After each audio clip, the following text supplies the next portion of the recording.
Hi everyone. आज की video में देखेंगे टॉप 40 इम्पोर्टेंट एमसीक्यू जो बिहार स्टेट और बीपीएससी 3.0 के लिए अत्यंत महत्वपूर्ण होगा।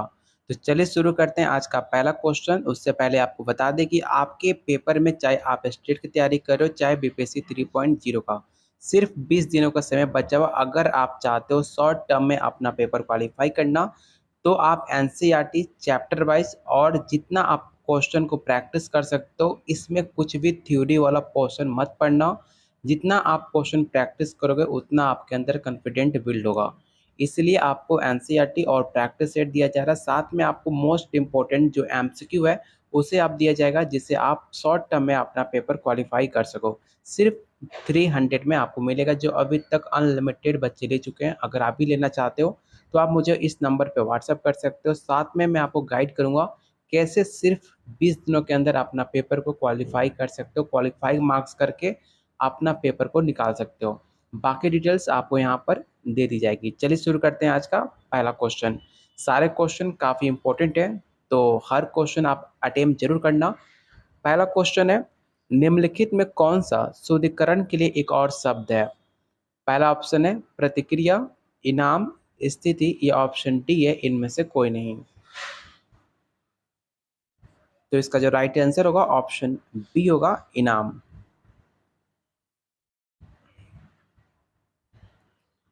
निम्नलिखित में कौन सा लोगों के प्रति नकारात्मक रवैये का उदाहरण है? पहला ऑप्शन है प्रोटोटाइप, पूर्वग्रह, टक्सली, या ऑप्शन डी है भेदभाव। तो इसका जो राइट आंसर होगा ऑप्शन बी हो जाएगा, पूर्वग्रह। Question number third, principle of psychology पुस्तक का लेखक कौन है? इस सवाल हमने कई बार आपको बता चुका हूँ। अगर आप भी इसका आंसर नहीं बता पा रहे हो तो बहुत दुख की बात है, क्योंकि हर एक प्रैक्टिस में हम इस क्वेश्चन को शामिल करते हैं। क्योंकि सवाल बिहार स्टेट में तो पूछने के चांसेस काफ़ी हद तक ज़्यादा है, लेकिन ये भी हो सकता है सवाल बीपीएससी में भी आपको देखने को मिल जाए। तो याद रखिएगा, इसका जो राइट आंसर होगा ऑप्शन ए हो जाएगा, विलियम जेम्स। क्वेश्चन नंबर 4, निम्नलिखित में वो कौन सा विचार है जिसके द्वारा हम किसी के चेहरे का अध्ययन करके उसके व्यक्तित्व का पता लगा सकते हैं? क्या उसे हम सोमटोलॉजी कहते हैं, मस्तिष्क विज्ञान, शरीर क्रिया विज्ञान, या ऑप्शन डी है मुख का आकृति? तो इसका जो राइट आंसर होगा ऑप्शन डी हो जाएगा, मुख की आकृति। क्वेश्चन नंबर 5, वो कार्य जिसमें लोग बिना किसी कारण उद्देश्य से हम कह सकते हैं कि व्यक्तिगत हित के किसी की मदद करते हैं, उसे डैश के रूप में जाना जाता है। पहला ऑप्शन है सामाजिक दायित्व, पोषण, और सोशल व्यवहार, या ऑप्शन डी इनमें से कोई नहीं। तो इसका जो राइट आंसर होगा ऑप्शन सी हो जाएगा, प्रोसेसल व्यवहार। क्वेश्चन नंबर 6, यदि कोई छात्र आनंद और रुचि के साथ कठिन अध्ययन और अभ्यास करता है तो उसे डैश के रूप में जाना जाता है। पहला ऑप्शन है स्वस्थ समायोजन, व्यवहारिक जुड़ाव, संज्ञानात्मक जुड़ाव, या ऑप्शन डी है भावनात्मक जुड़ाव। तो इसका जो राइट आंसर हो जाएगा ऑप्शन डी, भावनात्मक जुड़ाव। एक तो के पाठक ऐसी परेशान किया, इतना तेज धूप हो रहा है कि अगर आप स्कूल जा रहे हो, स्कूल से आ रहे हो, इसमें आपका हालत ख़राब हो जा रहा है।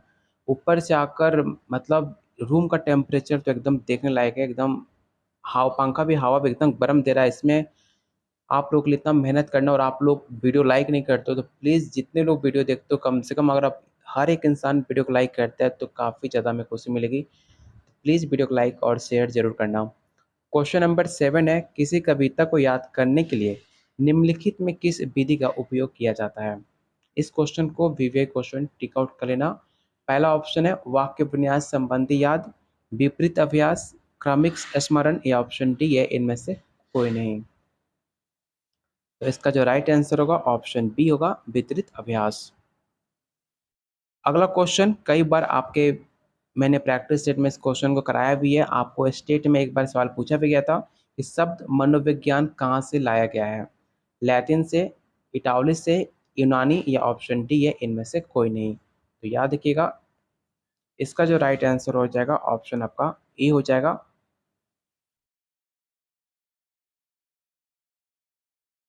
क्वेश्चन नंबर 9, आपको बताना है कि लोग वास्तविकता से अपना संपर्क खो देते हैं जब वो डैश होते हैं। मानसिक, उन्मत्त, न्यूरोटिक या ऑप्शन डी है मनोरोगी। अगर ऐसे इंसान जो मनोविकृति से ग्रसित हैं, तो अपने जो वास्तविकता है उनसे जो है नाता वो तोड़ देते हैं। इसका जो राइट आंसर होगा ऑप्शन आपका डी हो जाएगा। निम्नलिखित में कौन सा मनोसामाजिक डोमेन का एक हिस्सा है? व्यवहार का शैली, प्रलय, मोटर कौशल या ऑप्शन डी है याद। तो इसका राइट आंसर ऑप्शन ए हो जाएगा। निम्नलिखित में मस्तिष्क का कौन सा भाग अल्पकालिक स्मृति को दीर्घकालिक स्मृति में स्थानांतरित करने के लिए जिम्मेदार है? मैंने आपको एनसीईआरटी में बताया था जो शॉर्ट टर्म से लॉन्ग टर्म जो मेमोरी है उसको ट्रांसफर करने के लिए कौन जिम्मेदार है, आपको ये बताना है। समुद्री घोड़ा, सेरिबेलम, प्रस्थ खंड या ऑप्शन डी है इनमें से कोई नहीं। तो याद रखिएगा इसका जो राइट आंसर होगा ऑप्शन ए हो जाएगा, समुद्री घोड़ा, जिसको इंग्लिश में हम हिप्पोकैम्पस के नाम से जानते हैं, हिप्पोकैम्पस। Option A. निम्नलिखित में कौन सा निदान योग निद्रा का विकार नहीं है? पहला ऑप्शन है निद्रा भाषण, नींद में चलना, नींद का आतंक या ऑप्शन डी है अनिद्रा।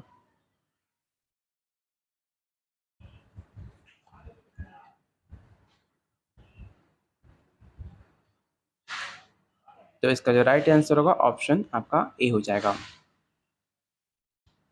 अल्पकालिक स्मृति कितने सेकंड तक सूचना को धारण करती है? जो आपका शॉर्ट टर्म मेमोरी है उसे कितने सेकंड तक उसे जो इमेजिन जो थॉट है उसे सेव कर सकती है, आपको ये बताना है। 50 सेकंड से अधिक, 30 सेकंड या उससे कम, 50 सेकंड या ऑप्शन डी है इनमें से कोई नहीं। तो इसका जो राइट आंसर होगा ऑप्शन बी हो जाएगा, 30 सेकंड से कम या उससे ज़्यादा।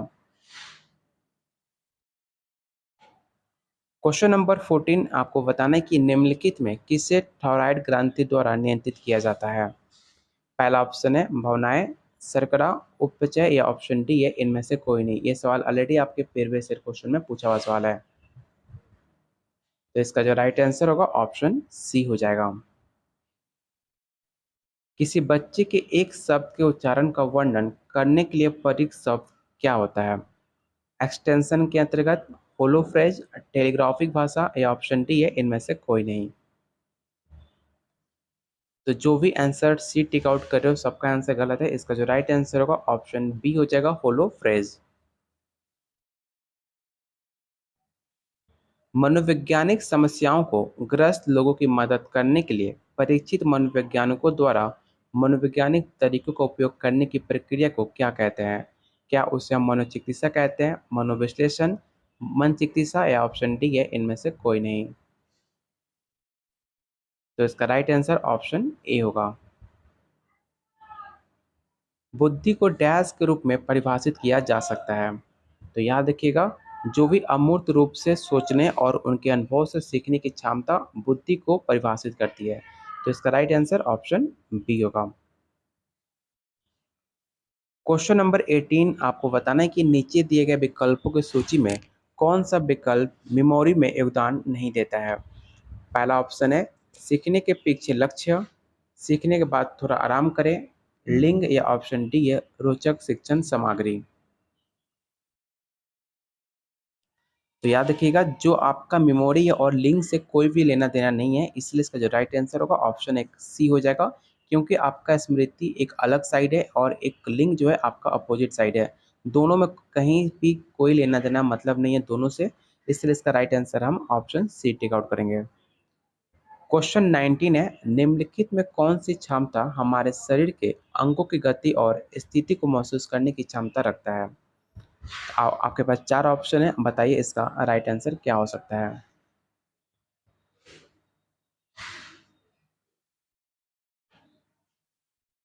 तो इसका राइट आंसर ऑप्शन डी हो जाएगा। निम्नलिखित में कौन प्रतिवर्त को नियंत्रित करता है? मेरुदंड, हाइपोथैलेमस, ललाट पली या ऑप्शन डी इनमें से कोई नहीं।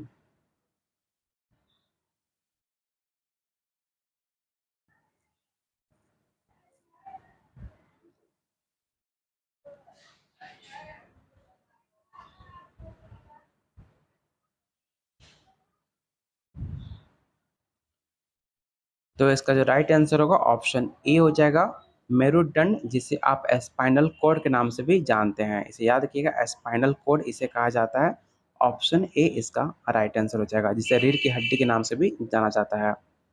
क्वेश्चन 21 है, जीवन के पहले 2 हफ्तों तक संदर्भित करने के लिए प्रयुक्त शब्द क्या होता है? पहला ऑप्शन है प्री ऑपरेशनल, जिसे आप इंग्लिश में हिंदी में पूर्व परिचालन चरण कहते हैं। ऑप्शन बी है नवजात अवस्था, बचपन, या ऑप्शन डी है द पीरियड ऑफ इन्फेंसी। तो काफ़ी आसान क्वेश्चन है, इसका जो राइट आंसर होगा ऑप्शन बी हो जाएगा, द नवजात अवस्था, ऑप्शन बी। मध्यम मानसिक मंदता वाले लोगों में आईक्यू सीमा कितनी होती है? ऐसे सवाल आपके बिहार स्टेट में और बीपीएससी में देखने को जरूर मिलेगा। तो ऐसे क्वेश्चन आप जरूर प्रैक्टिस करना, जहां पर आपको नंबर दिया रहे और और आपको बताना हो कि कौन सा जो मंदता वाले आईक्यू है, इसमें आप कंफ्यूज हो सकते हो। तो याद रखना, 35 से लेकर 54 तक जितने भी आईक्यू वाले पर्सन होते हैं, उससे मॉडरेट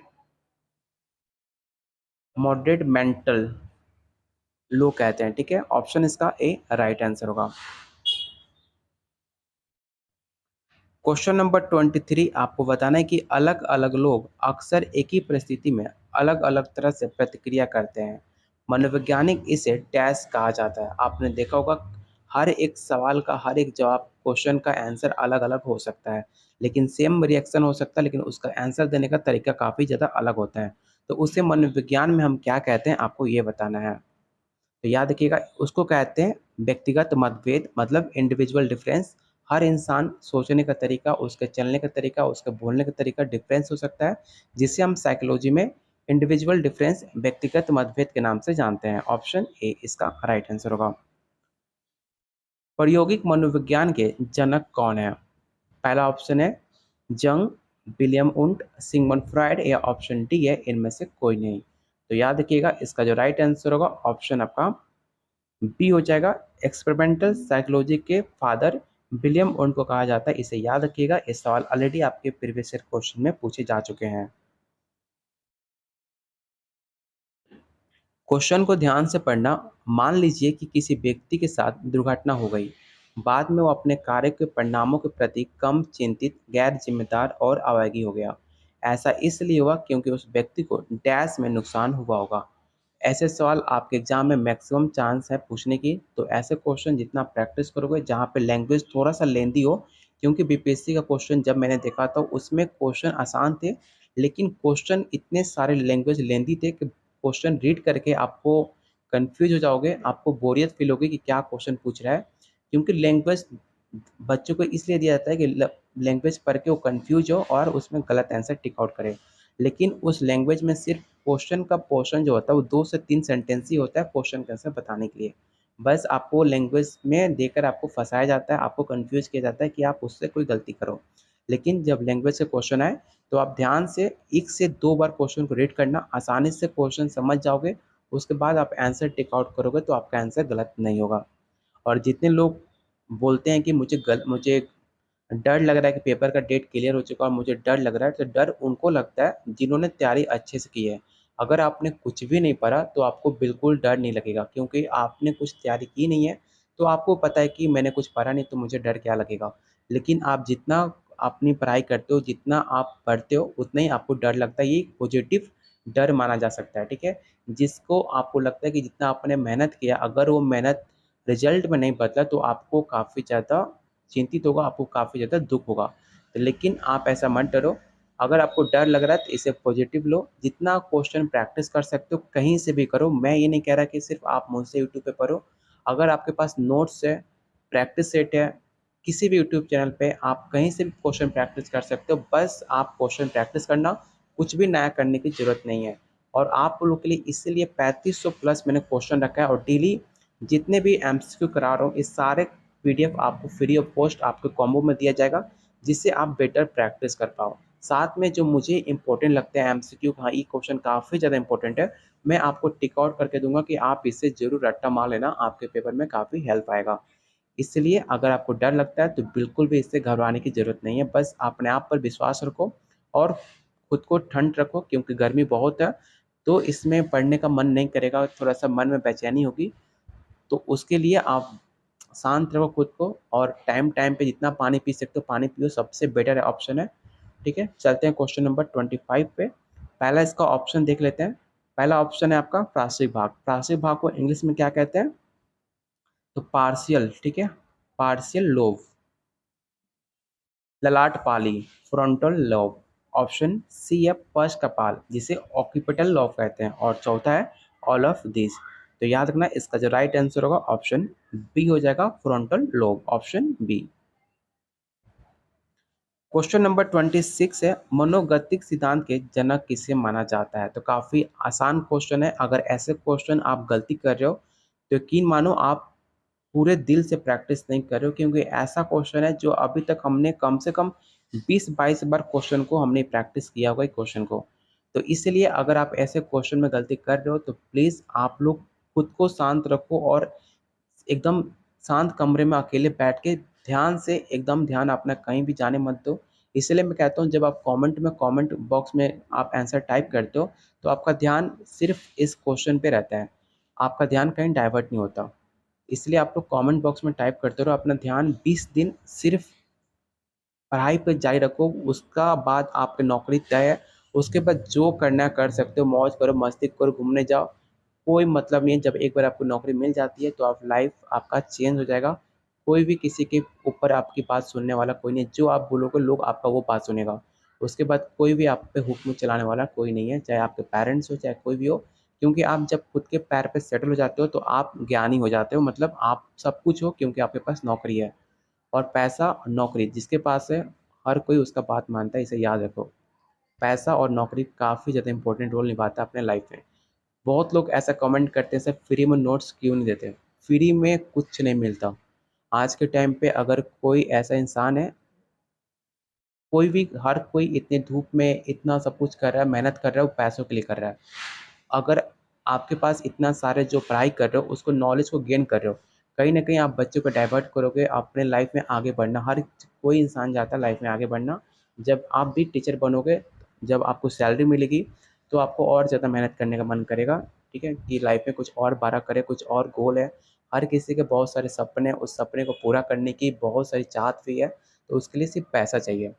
तो बस आप लोग मेहनत करो और अपनी जॉब निकालो, उसके बाद दुनिया बहुत ज़्यादा लंबी है, आप बहुत चीज़ें देखने के लिए दुनिया में। तो इसका राइट आंसर क्या होगा? उम्मीद करता हूँ आप लोग आंसर टिक आउट कर रहे होगे। इसका जो राइट आंसर होगा ऑप्शन ए हो जाएगा, सिगमंड फ्रायड। ठीक है, इसको इंग्लिश में क्या कहते हैं? साइकोडायनेमिक। ठीक है, इसे याद रखना। अगर हिंदी में ना समझ में आए तो साइकोडायनेमिक कहाँ भी लिखा होगा उसे आंसर टिक आउट करना, सिगमंड फ्रायड। क्वेश्चन नंबर 27, मनोविज्ञान में पीएचडी प्राप्त करने वाली पहली महिला कौन है? इस क्वेश्चन को विवेक क्वेश्चन टिक आउट करना, और याद रखना इसका जो राइट आंसर होगा ऑप्शन सी हो जाएगा, मार्गरेट फ्लो वाटरसन, जो कि साइकोलॉजी में फर्स्ट फीमेल थी जिन्होंने पीएचडी किया था साइकोलॉजी से। आजकल तो मैक्सिमम लोगों ने पीएचडी कर लिया है इंडिया में, तो कितने लोगों ने पीएचडी किया होगा साइकोलॉजी में? आप भी कर सकते हो। ऑप्शन इसका सी राइट आंसर होगा। क्वेश्चन नंबर 28, मस्ती के बारे में जानकारी इकट्ठा करने की विधि जो मस्ती की समग्र गतिविधि को इंगित करती है उसे हम क्या कहते हैं? तो उसे हम पोजिट्रॉन एमिशन टोमोग्राफी के नाम से जानते हैं, ऑप्शन बी। क्वेश्चन 29, निम्नलिखित में किस यूनानी दार्शनिक का मानना था कि ज्ञान सीखने और अनुभव के माध्यम से प्राप्त होता है? ये काफ़ी एक फेमस स्टेटमेंट है, इसे याद रखना। क्योंकि स्टेटमेंट से हमेशा देखा गया कि आपके पेपर में 4 से 5 सवाल जरूर पूछे जाते हैं। इसलिए स्टेटमेंट से जो भी आपके लिए इंपॉर्टेंट क्वेश्चन है उसे याद रखना। और याद रखना कि जो ये फेमस स्टेटमेंट है अरस्तु के द्वारा दी गई थी, ऑप्शन ए। निम्नलिखित में मस्तिष्क का कौन सा भाग आने वाले संदेशों के जवाब में उच्च केंद्र को अलर्ट संकेत भेजता है? आज के प्रैक्टिस सेट में हमने टोटल 40 क्वेश्चन रखे हैं, क्योंकि मैं चाहता हूं कि जब तक आपका एग्जाम नज़दीक है, जितना हो सकता है मैं और आप लोग के लिए बेटर प्रैक्टिस करा पाऊँ।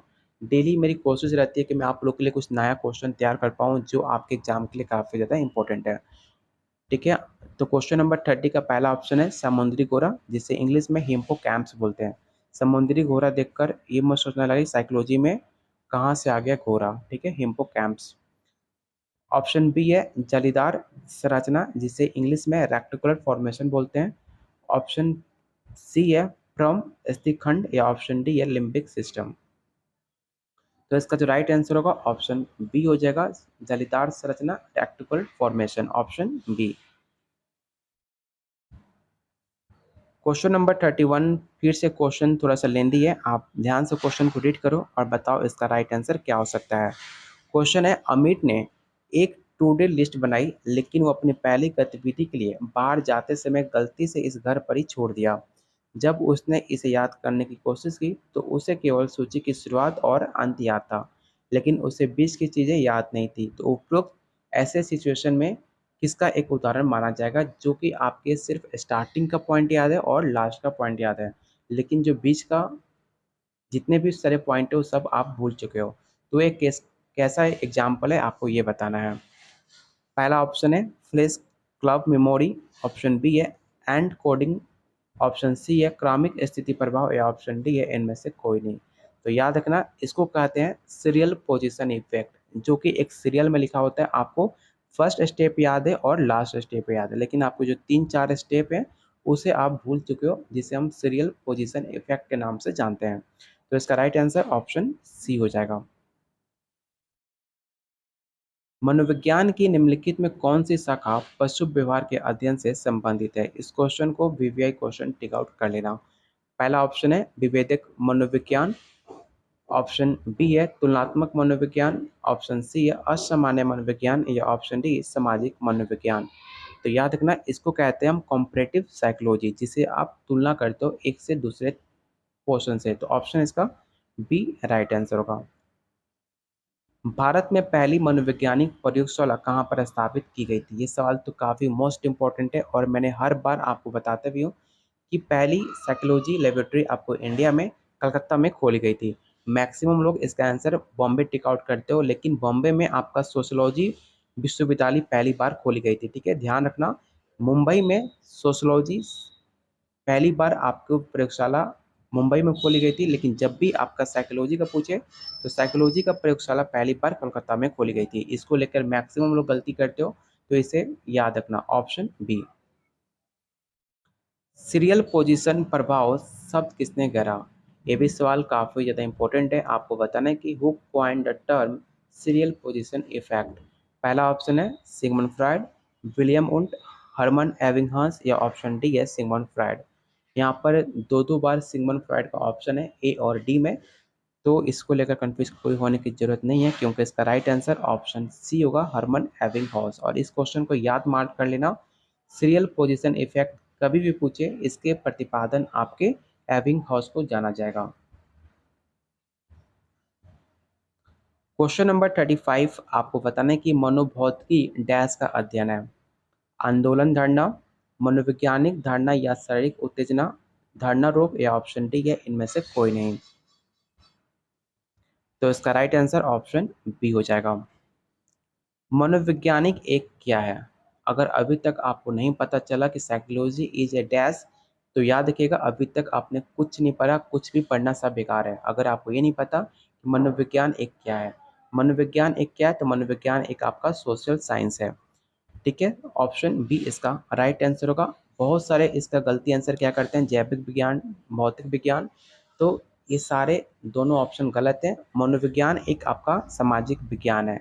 सामाजिक विज्ञान का प्राचीनतम और न्यूनतम विज्ञान कौन है? तो समाजशास्त्र है, इसे भी याद रखिएगा। ऐसे भी आपसे सवाल पूछेगा नहीं, लेकिन मैंने आपको बता दिया क्योंकि सवाल भी आपके एग्जाम के लिए इम्पोर्टेंट हो सकता है।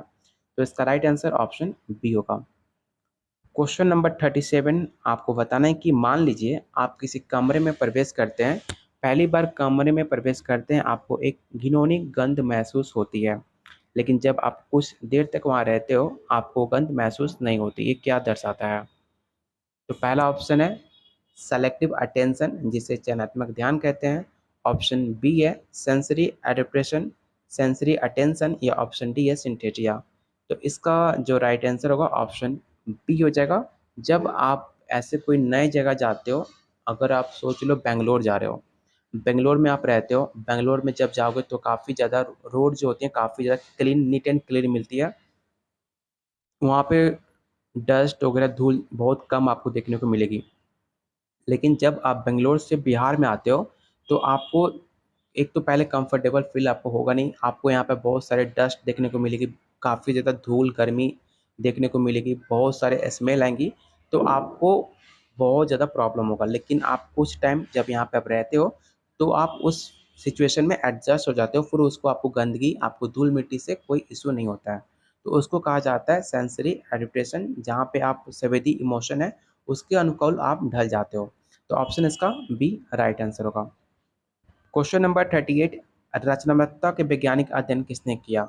आपको बताना है कि क्रिएटिविटी का वैज्ञानिक अध्ययन सबसे पहले शुरू किसने किया था?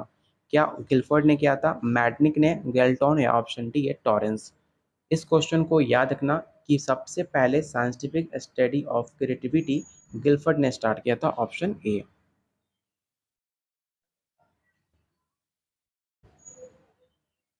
क्वेश्चन नंबर 39, क्वेश्चन नंबर 39 आपको बताना है कि निम्नलिखित में कौन सी मान्यता ये है कि मन मूलतः शरीर से भिन्न है? पहला ऑप्शन है विशेषज्ञता प्राप्त करना, केंद्रवाद, माइंडिज्म, या ऑप्शन डी है मन शरीर द्वैतवाद। तो इसका जो राइट आंसर होगा ऑप्शन डी हो जाएगा। आज का लास्ट और काफ़ी मोस्ट इंपॉर्टेंट क्वेश्चन आपको बताना है कि मनोविज्ञान को डैश और डैश का वैज्ञानिक अध्ययन कहा जाता है। आपके पास चार ऑप्शन है, चारों ऑप्शन को रीड करो। और अभी तक मैंने एक भी किसी को नहीं कहा वीडियो को लाइक करने के लिए, तो वीडियो को ख़त्म होने से पहले सारे लोग वीडियो को लाइक करके आप ऑफलाइन जाना, क्योंकि आप लोग के लिए इतनी गर्मी में, इतने, जो मेरा छत है जहाँ पे मैं वीडियो बनाता हूँ उसके ऊपर इतनी गर्मी होती है, एकदम हिम्मत नहीं होता वीडियो बनाने की। लेकिन फिर भी आपका एग्ज़ाम है और मुझे लगता है कि आप लोग के लिए बेहतरीन क्वेश्चन मैं करा सकता हूँ जो आपके एग्ज़ाम में आ सकते हैं। तो बस थोड़ा सा आप कोऑपरेट करो, थोड़ा सा हेल्प करो वीडियो को लाइक और शेयर करने में, जिससे मुझे भी खुशी मिले इस गर्मी में वीडियो बनाने की आप लोग के लिए। क्वेश्चन 40 का जो राइट आंसर होगा ऑप्शन आपका सी हो जाएगा, व्यवहार, मानसिक और प्रक्रियाएं, ऑप्शन सी। तो ये रहा आज का top 40 most important NCERT MCQ जो आपको बिहार स्टेट और बीपीएससी 3.0 को क्वालिफाई करने में काफ़ी ज़्यादा आपको मदद करेगा। अगर आप इसका पेड नोट्स लेना चाहते हो तो मैंने आपको सिर्फ 300 में 1500 प्लस प्रैक्टिस क्वेश्चन साथ में व्याख्या सहित, जिससे आप प्रैक्टिस करके अपने अंदर एक कॉन्फिडेंट बिल्ड कर सकते हो। और मोस्ट इंपॉर्टेंट एनसीईआरटी एमसीक्यू 11-12 का, और मैं आपको अलग से मोस्ट इंपॉर्टेंट एमसीक्यू दूंगा जो आपको पेपर क्वालिफाई करने में काफ़ी मदद करेगा। ये सब कुछ मिलेगा सिर्फ 300 में, साथ में आपको मेरी गाइडेंस रहेगी कि कैसे आप शॉर्ट टर्म सिर्फ 20 डेज के अंदर आप बीपीएससी और स्टेट को पेपर क्वालिफाई कर सकते हो। बाकी डिटेल्स के लिए आप मुझे इस नंबर पे व्हाट्सएप कर सकते हो, आपको यहाँ पर सारे अपडेट शेयर कर दी जाएगी। तो बस वीडियो को लाइक करो और शेयर करो, और अपनी डेली की तरह कम से कम एग्ज़ाम पास में तो 5 से 6 घंटे मिनिमम आप लोग पढ़ने के ट्राई करो। आपके एग्ज़ाम के लिए काफ़ी ज़्यादा इंपॉर्टेंट ये टाइम होने वाला है, 5 से 6 घंटे लगातार 20 डेज तक। अगर आप इतना कर लेते हो, यकीन मानो आप फर्स्ट अटेम्प्ट में अपना पेपर क्वालिफाई कर सकते हो। सिर्फ 20 दिनों का मेहनत है, उसके बाद 20 साल, 40 साल ऐश करोगे। तो बस पढ़ाई में जारी रखो और वीडियो को लाइक शेयर करना बिल्कुल मत भूलना। और पहली बार चैनल पर विजिट किया, प्लीज़ चैनल को सब्सक्राइब कर लेना, आप लोगों से रिक्वेस्ट है।